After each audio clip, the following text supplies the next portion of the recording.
Hello and welcome to the Outside Views Show UK. I'm your host, broadcasting from the surprisingly stable and functional heart of Europe, Germany. Yep, it's that time of the week where we look across the English Channel, that small stretch of water that keeps British politics away from our sanity, and we ask, what on earth is happening over there? We have a packed show for you tonight.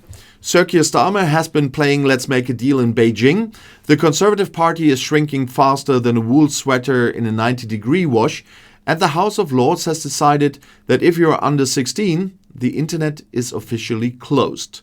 So let's dive into the week of the dragon and the disappearing Tories. Your Prime Minister, Sir Keir Starmer, has spent a few days in China, and he's the first British PM to visit since 2018. Apparently, it took 8 years to find the reset button on the UK-China relationship, and Keir found it hidden under a pile of unpaid PPE contracts in the Downing Street basement. Keir went to Beijing with a very specific mission: growth. Because growth is to Starmer what winning was to Charlie Sheen, except Keir Starmer says that with the charisma of a man explaining the terms and conditions of a home insurance policy. But he met with President Xi Jinping. And now imagine that room. On one side, a man who controls the world's second largest economy and 1 billion people.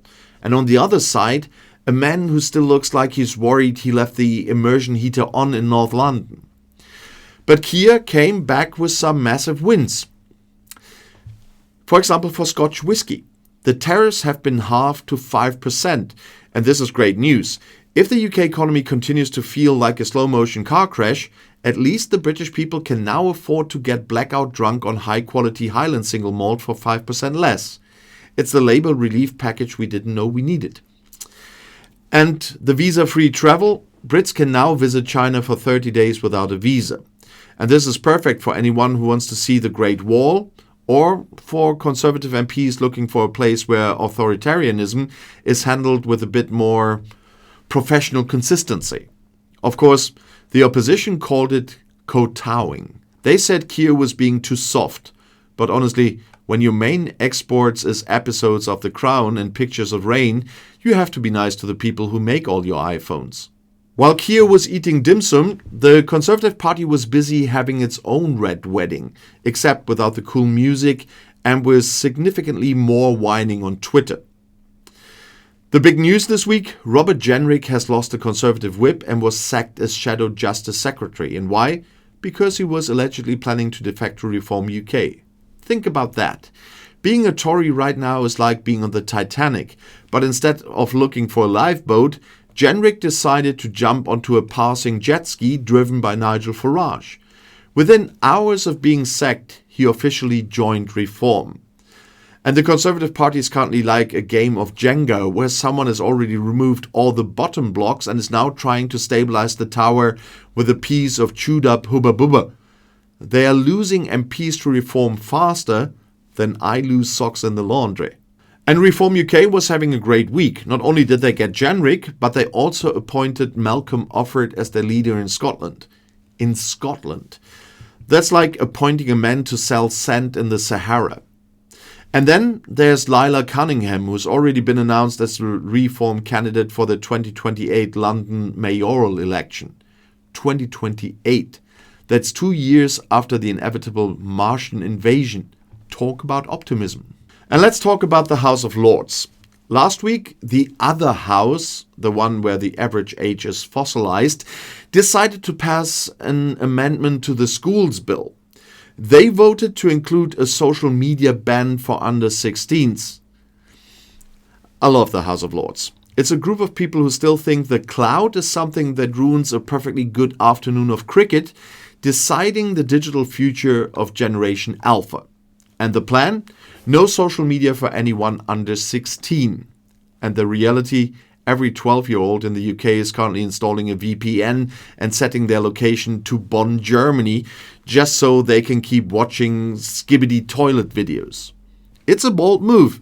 They want to protect children from the horrors of the internet. And meanwhile, these same children are living in houses where the roof is leaking because of the housing crisis, but at least they won't be bothered by a TikTok dance while they're emptying the buckets.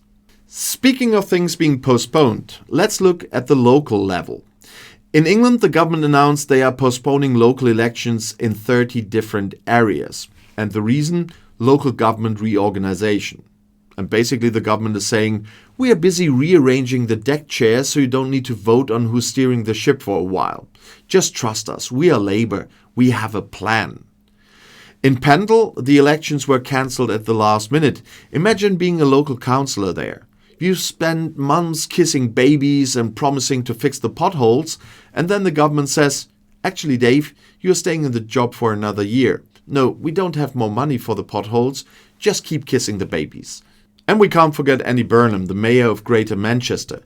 He wanted to stand for the Gorton and Denton by-election to get back into Parliament. But Labour's National Executive Committee said no. They blocked him. It's like the popular kid at school being told he can't come to the party because the host is afraid he'll take all the attention. Sounds a bit Bridezilla as well here. And Starmer doesn't want another king in the north in Westminster. One man with a sensible haircut is enough for that building. Up in Scotland, First Minister John Swinney, or as I like to call him, the man who inherited a volcano, gave a big speech last week. He said, "Stop the world, Scotland wants to get on." Which is a lovely sentiment. The only problem is that the world is currently traveling at 1,000 miles per hour and Scotland is trying to jump on while wearing a kilt and carrying a bag of Brexit regret. Swinney complained that because of Brexit, Britain is being buffeted around like a cheap umbrella in a Glasgow gale. And he also pointed out that the UK doesn't base a single major warship in Scotland, meaning if the Russians show up, the Scots have to wait for a boat to come all the way from the south coast of England. By the time the Royal Navy arrives in Aberdeen, the Russians will have already opened 3 vodka bars and a disco in the Highlands. Being here in Germany, watching this from a distance is fascinating. We have Friedrich Merz as our Chancellor now. He's a man who looks like he was designed by a committee of stern accountants. But compared to the UK, our politics feels like a relaxing Sunday afternoon at a spa. In Britain, you have a Prime Minister who's best friends with China but can't find his own MPs, an opposition that is slowly migrating into a party led by men who love cigars and chaos, a group of octogenarians trying to delete Instagram for teenagers, and a mayor who's being told he's too famous to sit in the big chair. It's a circus, but without the safety nets. So what have we learned this week? We've learned that if you want a cheap bottle of scotch, you should move to Shanghai. And if you want to be a Tory MP, you should probably check if you've still got your job before you leave the house. And if you're a teenager in London, enjoy your last few days on Snapchat before the Earl of something or other turns off the router there. So that's all for the week's Outside Views Show UK. I've been your host, watching the chaos so you don't have to.